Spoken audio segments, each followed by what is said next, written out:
If you spend any time browsing high-end modern swords, you've seen it. T10 steel is often marketed as the ultimate material for a functional blade, the perfect marriage of ancient tradition and modern metallurgy. But is it just a marketing buzzword, or is there actually science behind the hype? Today we break down the history, the chemistry, and the brutal utility of T10 steel. First off, let's clear up the name. T10 isn't some secret government designation. It's a high carbon tungsten alloy steel, originally developed for industrial tools.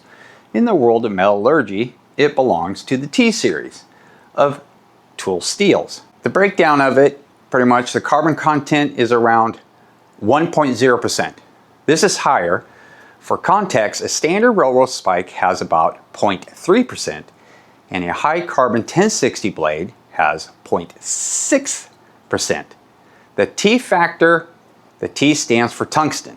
While it only contains a small fraction, around 0.15% to 0.40%, that tungsten makes a massive difference in grain refinement and wear resistance.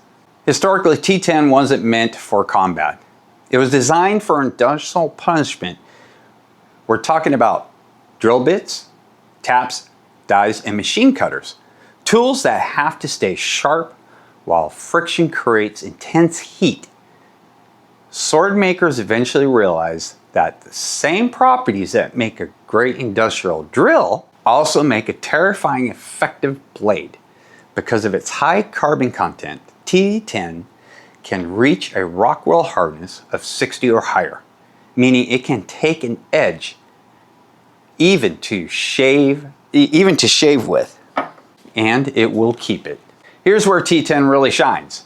In the sword world, because of its chemistry and its incredible responsive to differential hardening, modern smiths use the traditional Japanese method coating, the spine in thick clay,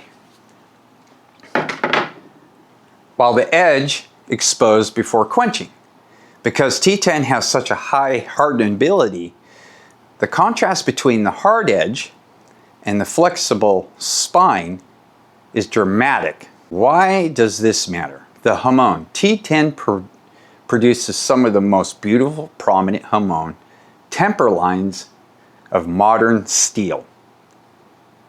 The performance, you get a glass hard edge for cutting, backed by a shock absorbing spine that prevents the sword from snapping. How does it stack up? Let's look at the rivals. Steel type main advantages the trade-off of 1095 carbon classic, very hard, brittle, prone to rust. 9260 spring steel, indestructible, can bend 90 degrees. Harder to get, a razor's edge, no hamon.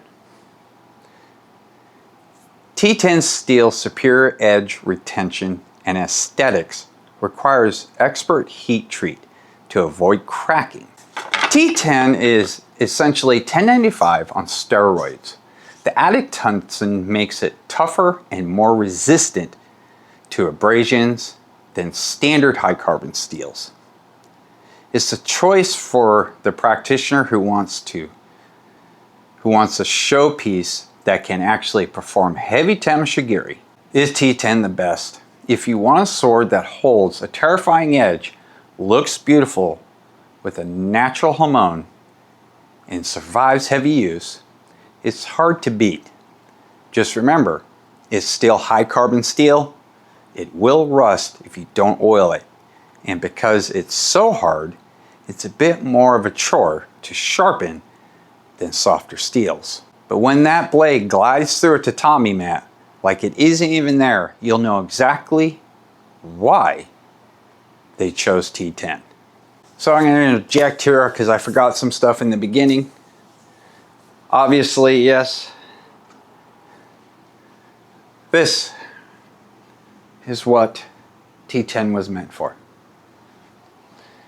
Now, I tried to find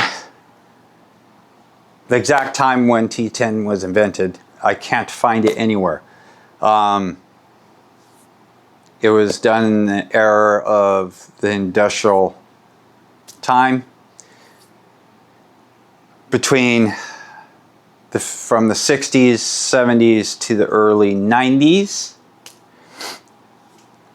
But it wasn't until the late 2000s, early 2000s, when Swordsmiths started using T10 steel. So it wasn't they wanted to own 1095 steel. It was 1095 wasn't performing to what they needed because they were becoming such a manufacturing country. With so much big demand, they needed something that would last.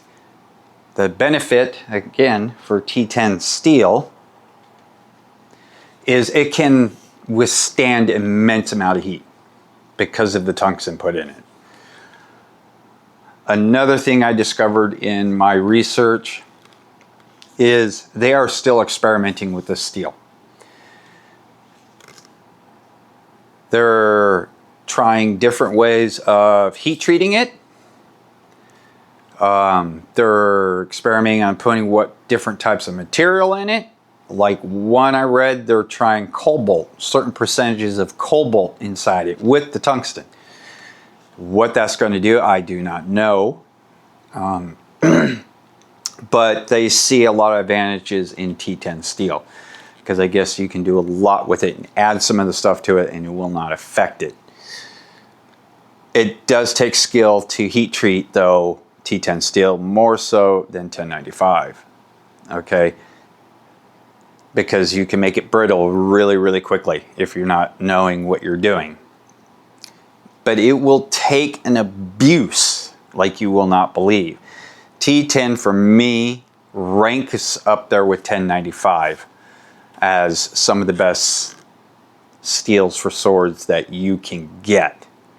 So, is T10 worth getting? Yes, it is. 100%. It is worth getting. And with the prices of swords now, with T10 steel being, you get them on $200, they're worth it. I highly recommend them. There is so much on T10 steel. It's not even funny. But it is a remarkable type of steel.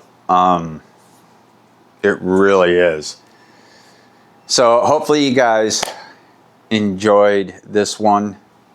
I'm going to be having more kind of dives into these steels. I'm going to try and give you the history behind them, when they're made.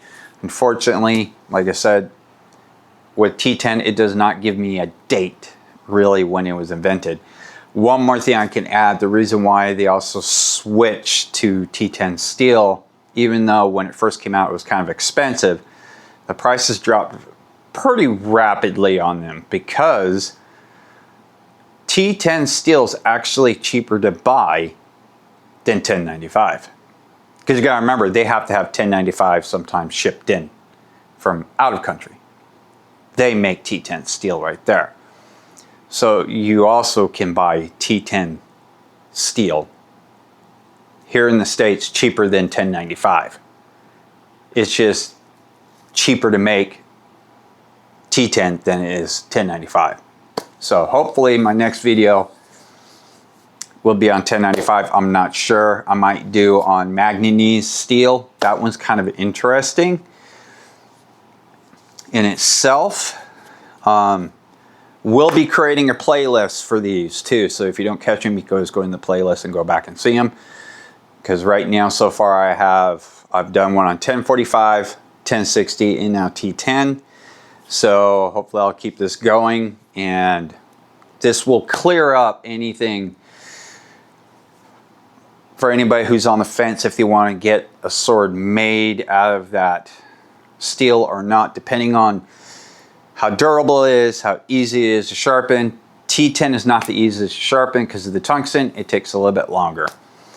So, like I said, I hope you guys enjoyed this, and we will see you on the next one.